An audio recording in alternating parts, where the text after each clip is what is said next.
मेरे YouTube channel यश techno जी एक बार फिर से आप सभी का स्वागत है। Unboxing Flipkart video.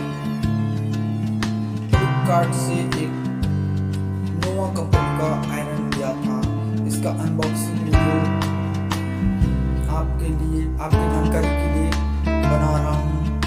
यह वीडियो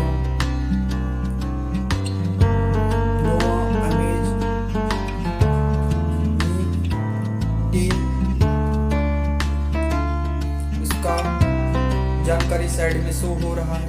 413 रुपये का है। 1100 वाट अमेज। यह आयरन काफी अच्छा हल्का है। इसे अधिक जानकारी के लिए साइड में देख सकते हैं। यह फ्लिपकार्ट द्वारा दिया गया प्रोडक्ट है, make in India IS company का।